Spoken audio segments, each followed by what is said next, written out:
Now, today, the first slide ought to be pretty straightforward: concepts, terms, and words. The reason why we're doing this is because sometimes people think those are the same things. They are not. They are not synonyms. And also, they don't always know what happens if we confuse the two or if we don't quite understand what they are. This second slide, we're going to go into a little bit more depth next semester. But for now, I'll tell you what you should already know what universal is. If not, I'll reiterate it. And I'll talk about what the problem of the universal is, and I'll give you 3 different competing solutions to that. And then I will make it applicable, hopefully, to our present-day situation, so that you can see a lot of the things that are happening in our world today. If I have an opinion on them, is not necessarily, even though it may be a theological opinion, it's not necessarily based in that. But you'll see, okay?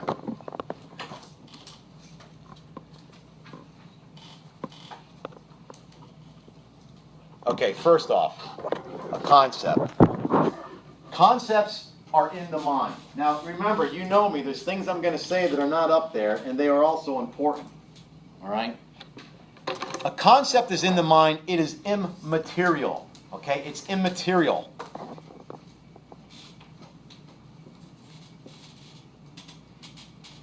Now, just remember from yesterday or the day before, the mind and the brain are not synonyms, all right?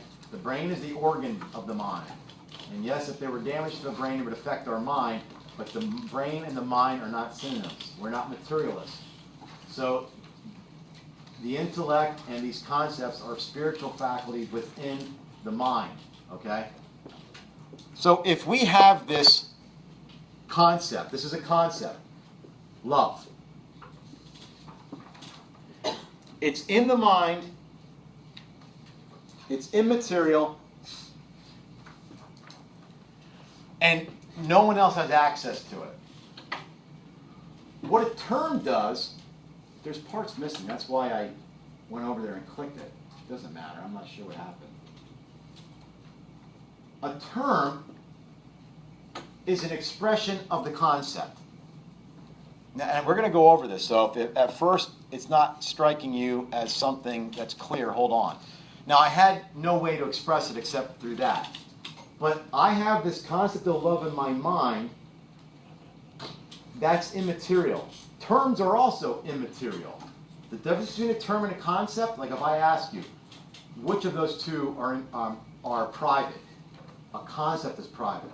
The difference with a term is it's in the public domain. So there is this term out there of love, and we all know what that is. Where it's based on a concept I have in my mind of love. So it's important that my concept of love matches this term that we have. Okay?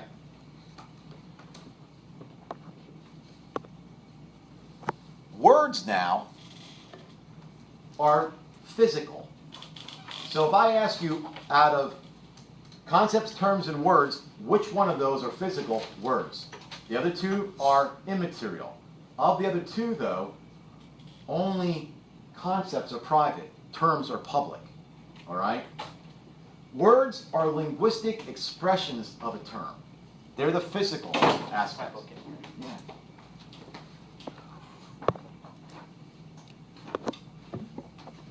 Max, did I get this right? Yeah. All right.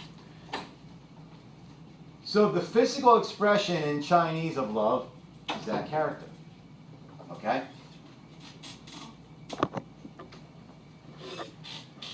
In French, in Italian, in Korean, I'm sorry if I didn't hit your nationality, in English, and in Spanish. Now, why is this important? Well, here's how this is important. If our concepts and terms don't line up, then we can never do a translation of anything.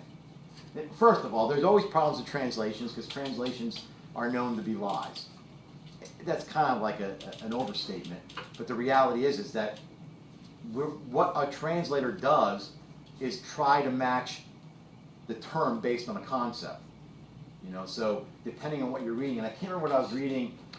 It was in a book by Umberto Eco talking about Dante Alighieri, and he said how it is important in the English translation how the word had to be rat, but in Italian it had to be mouse. And it had to be, because even though they're different things, it was trying to match the concept, not the literalness of the word. All right? This is important, because these things, just think how we can go awry if the actual concept in our head isn't in a one-to-one relationship with the term. How would we have a conversation? It'd be hard for us. And by the way, this happens all the time. This is why we have so many issues, right? This is what's happening. You want to know why we have a hard time talking time. Now, I'll bring up something. I'm not trying to be controversial. It's just it's prominent now and it's very easy. If I have the term woman in my head, female, and I have the concept female, and I have a term that matches to that. If we don't share our understanding of that term, then we can't match our concepts. We're not really talking about the same thing. I have to say, no, this is what constitutes as a female. All right? And the next slide will show that too. That's why I'm trying to say some of this stuff is they're not religious arguments, okay? And then all of these are the physical linguistic expressions of the term based on the concept. You could see why these things need to be lined up. It's the only way that we can properly communicate, all right? So we will talk as we go more about terms, right, expressed in words, but we're going to have to talk about what is necessary for a term in let's say, in the sense of clarity, in the sense of exactness, unambiguity, the fact that we would say it's not, equivocal. Like, we're not there yet, but, this doesn't clear up for us because we're still struggling with what love is, right?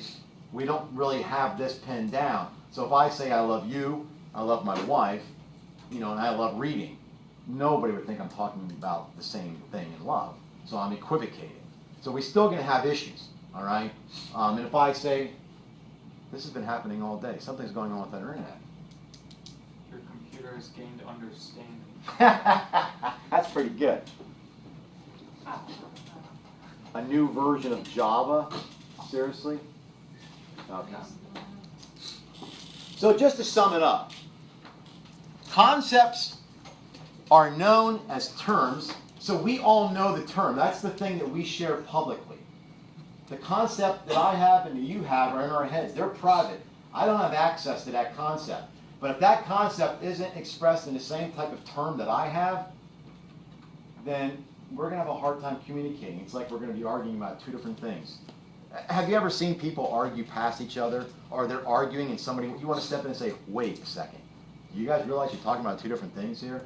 Now, that could be equivocation or something else. All I'm trying to say is that for the sake of orderly thinking, the concepts we have in our head that are private, immaterial, must match up with the immaterial terms that are public, and then those things will be expressed linguistically in words that are shared and physical. Okay? All this is necessary for us in orderly thinking.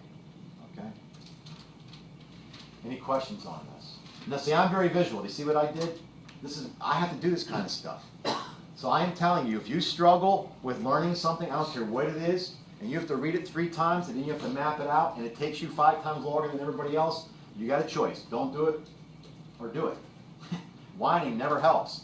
And I do that too. Sometimes you just got to get it out. But the reality is you just do it. So this is how, the margins of all of my books are all written all over. It takes me forever to get something. Okay, this one's a little bit more abstract for you, but I think it's pretty interesting. This one really, really comes to bear on what we're experiencing through today. Okay, you know the universal is like a nature and essence, right? So the problem of universals, to restate it, is in what way, that should say do, not do. In what way do universals exist, or do they exist? In what way, and if you want to swap it out so it makes more sense, in what way do natures exist, or do they exist? This has been a contention of philosophy, since 4th century BC. And there's many camps on this. You're getting 3, all right? You're getting 3. In the medieval period, there's a lot written on this too.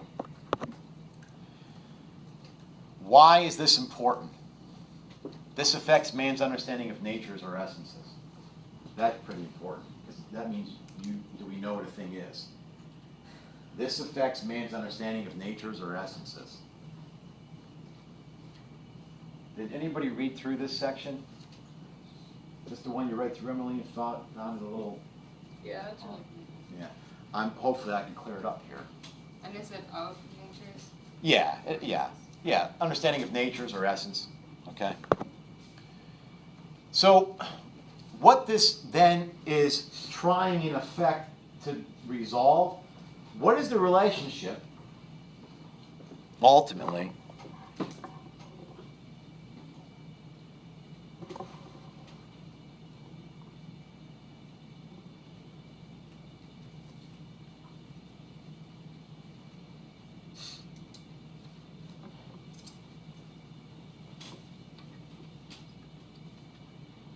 let's just say, what is the relationship between a concept and the nature of the thing? In other words, if I have the nature of love in my head, in my mind, I'm not being inaccurate in my speech, if I have it in my mind, does that correspond with what the actual nature of love is? Because that's going to be a problem, all right? The first guy, Plato. Plato's resolution of this in the book, it lists this as extreme realism. Okay? Now, sometimes you got to hear this, think about it, hear it, let it sink in, hear it, and then maybe it'll click.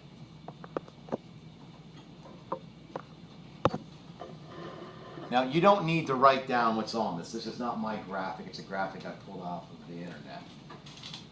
Let me explain what Plato thought. Plato thought, okay, first of all, remember when I talked to you about the chairs? And I said that there's a form. There's a universal chair. They're all different types of chairs, but there's something that we call chair, like that we know what that is. That's why I can say that's a chair and that's a chair, because they look very different. But the universal tells me that they're both chairs, okay? Plato obviously did not deny universals, but what he said was the perfection of it, the actual form, like remember, it actually exists on its own. So in your mind, or if it helps you, even though he didn't say this in heaven, in your mind is the perfect form of chair, and it exists by itself. And what we see here, that chair and that chair, are just shadows of the actual chair. This chair in my mind is perfect. It's perfect, the essence of chair. Like if we want to talk about, if I want to keep on my phrase about female, the idea of female that I have, the form of female in my mind is a perfect. And all the instances here are shadows of my perfection of the form in my mind. Now, that's what Plato said. Now, remember last year in morality, I did you guys the allegory of the cave? Remember that? Okay. Now let me tell you what he really meant by all that. Inside the cave, where you're chained and you have the fire behind you and people passing, and you see the shadows and you hear the all you really are getting are the shadows of the forms. You are never really seeing reality. You're getting the shadows of the forms. But if you get drug out of the cave, like that animation I showed you guys, and you're outside and now you see the world, you're now in the world of forms and now everything is clear. And it's perfect. And you'll never want to go back in. That's what he meant. That's what he was in the allegory for, to show you that there is this perfection of these forms that's out there. What we see here. So his view is not our view. And I say ours, I'm talking, the Roman Catholic view. We don't believe that there's a separate world somewhere, even in my mind, where forms actually exist. That all I am seeing, the female that I am seeing, that you guys are all just the shadows of that. That's not what I believe, but that's what Plato believed. So that's his way to deal with what we call the problem of universals. Okay? And I'll tell you at the end why there's a problem with that, if you don't already get it. Now, William of Ockham, who was a Franciscan friar, came along, and he had a different theory. And his theory is known as nominalism. You don't need to know, but it comes from nomini, the naming. Okay? And again, this is not my graphic, it's from the internet. So he says there are no universals. So if I ask you, who said there were no universals, you would say William of Ockham. So like this is, now I just found this on the internet and I'm interpreting what I think it says. I don't know what else it could mean. If I want to know what is a circle, I see circles. I see a solid black one, an outline black one, an outline white one, and a solid white one. And I see that they are similar. So for the sake of organization, I will group them together with my dotted line, and I'm saying, that's how I know what those circles are, because they are things that are similar. I just group them. But there is no essence of circle. As opposed to Plato, who said, somewhere out there in my mind is the perfect circle, right? Or like Plato would say, in my mind is the perfect female, there are none. So I will call all you guys female because of the similarities I see, and I just group you. And again, I will explain why that's an issue and how that's really surfacing today, okay?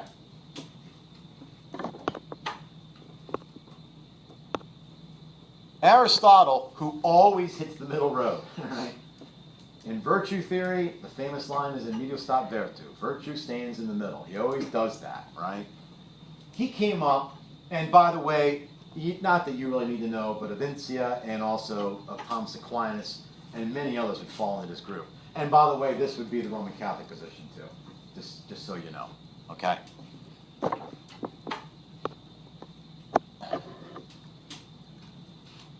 Perfect red. Remember? Then we had this discussion, George, does red exist on its own? Okay, Plato would say absolutely exists on its own. Red exists here, and in its perfection. So the red that I see here and here are shadows of the perfection of the red. Okay? Moderate realism says, no. Red never exists on its own. There is the form of red. It never exists on its own. It only ever exists in a particular. So yes, red exists as a form, but never separate. It can only show up in this folder, in the balloon, you name it. Wait, could you repeat that again? Yeah, sure.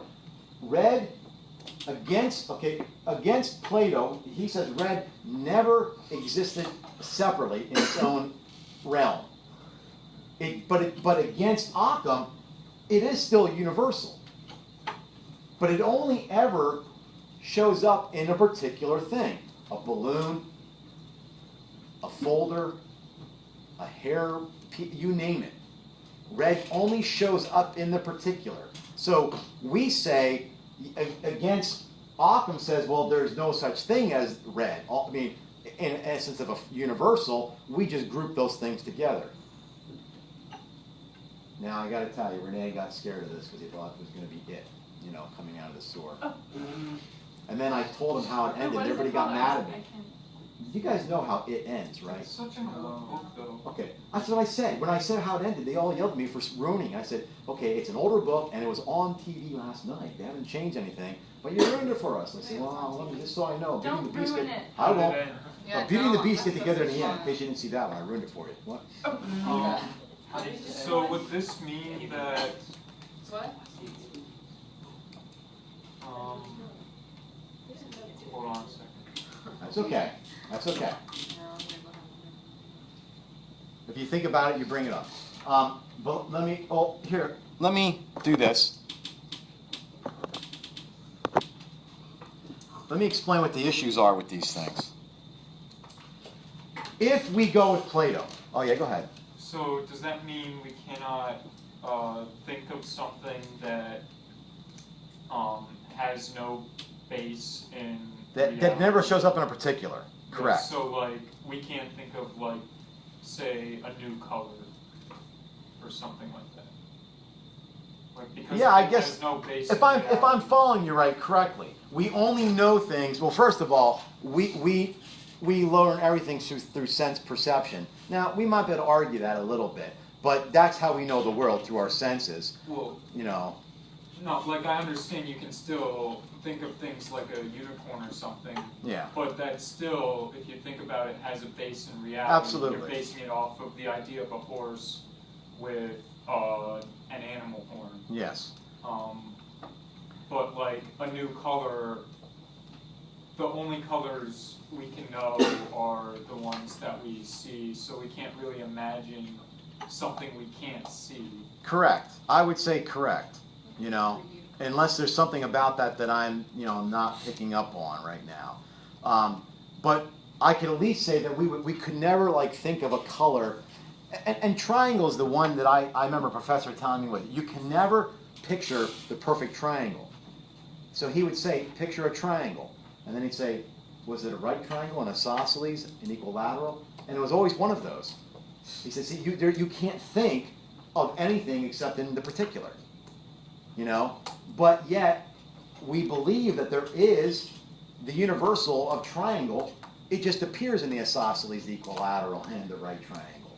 So we say that those forms do exist, but they don't exist independently of a particular. So red never exists independent of a red balloon or red folder. That's the only time I can't say that. What did you get at the store? I bought red. I can't say that because we're always saying red what? So we're saying is that that might be an example that shows that in error. I'm just using it as an analogy. So the reality here is that we have this moderate realism where yes, we agree with Plato, forms do exist, but we disagree with them. They don't exist independently, and we agree with Ockham saying this is a way to know things, but we disagree with them to say that there's not a nature that's inherent in them, right? And again, what is the nature of red? A metaphysician is going to tell you redness. I know that sounds odd, but that's just what they do. And when I read through the Metaphysics of Aristotle, which is something you could probably get an indulgence for, it always sounded odd. What we were talking about, it could be statueness. Womanness. It didn't matter. We understand the essence of the thing in that. But anyway, let me say this: if Platonic forms were real, like if this is real, what Plato says, then that preserves the nature of something. So that's the good part. It preserves the nature of something, but we don't have access to it. I can never really know what a female is. I'm only seeing shadows of it. I never really can get out of the cave. Or we could say this: there are the exceptional few that got out of the cave. According to Plato, that's his whole point, is that there are people who can achieve that. But they are so few. So what is reality? I have a hard time, pinning down reality. And I might start wondering about, is my concept of red what is everybody else's term that they're using? Okay? That's the problem. So there's goods and bads. There's always goods and bads, right? If nominalism were true, then there is no nature of a thing. It's whatever we choose it to be.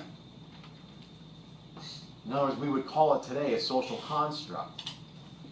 And I'm not going to get into a lengthy argument, but you notice I'm not making a religious argument on do we know what a female is. If we're saying no, it's what we determine a female is, then whether I like it or not, I've denied the existence of a universal or an essence. You can make these arguments without ever bringing in the Catholicism. And where would this lead? And by the way, next semester when we get into more philosophy, I will show you where this leads. This leads to skepticism. This leads to doubt. Because I don't know that I can know reality. You have your concept, I have my concept, but since we don't believe it shares a nature, I'm not quite sure that we could really know this. So I have to wait for your construct to come up, see if I can match my linguistic expressions with your terms, and if we can agree on those. And that's not how you determine what is or is not in nature. We are not going to determine what is female from the outside. There has to be something to the nature of female. And on Monday, if you've already read ahead about the section on comprehension and extension, which I'll explain that, then you're going to get what the issue is there. And just to get ahead on you, I think he used in the book, if he says, men are taller than women, a woman might be incensed and start to say, because I know this woman that's taller, and he would say, you're confusing comprehension and extension. You know, so we'll get into that on Monday. But all of this stuff, I mean, I don't know how this is not applicable in our world. So now, this doesn't prove in the end what somebody wants, which is why I'm saying at some point it's not about winning the argument. Because if I were talking with a social constructionist, somebody who says, you know, a person's sex is not fixed, it's what we determine it is, I can explain this to him, and I could tell him that, you know, you're falling into, you know, the realm of nominalism, and do you know what he or she would say? Yes, I agree with that. Okay, so I'm just trying to explain to you that people are comfortable with that. I'm just trying to explain to you that if you are comfortable with this, you can never really say what is the essence or the nature of the thing. And if you can never say what the essence of the nature of a thing is, inevitably, it's going to lead to doubt and skepticism, and then you're going to start to say, what can we know? You know, that's the only word. They'll agree with that part, yes. Can you please repeat the if Platonic forms? If Platonic forms were real, it would do one good thing, one bad thing. It would preserve the essence of a thing, okay?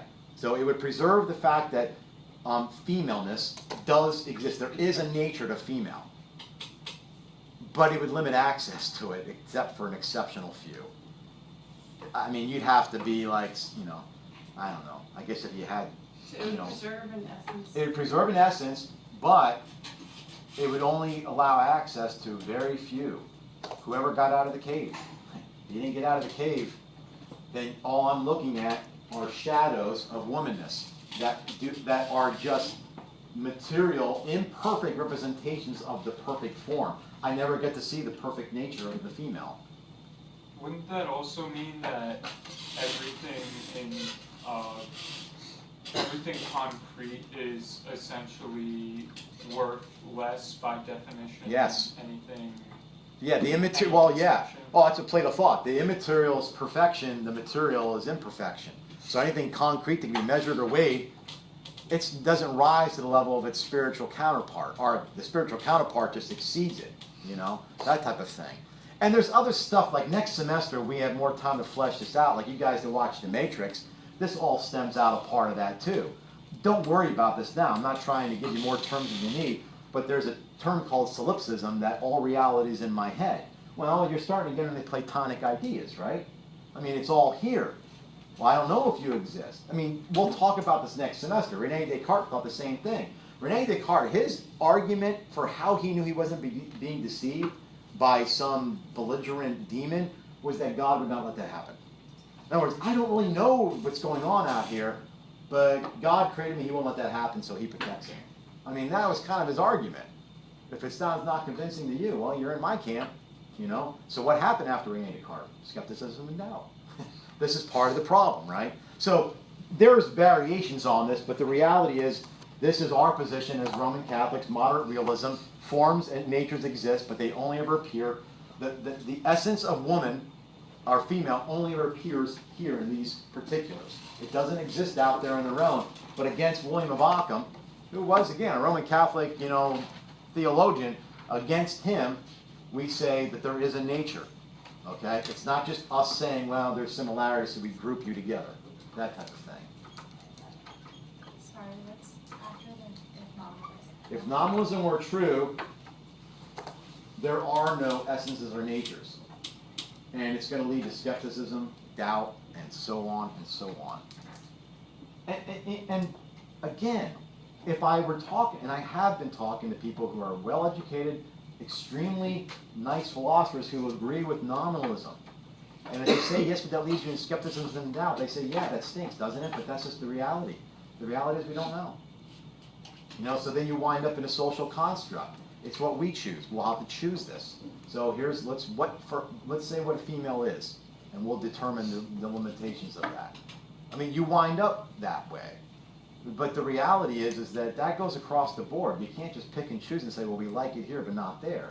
You know, I mean, but nonetheless, this is the problem of universals. Did that help? Yes. Okay. All right. I think it's interesting stuff, but you have to like it. All right?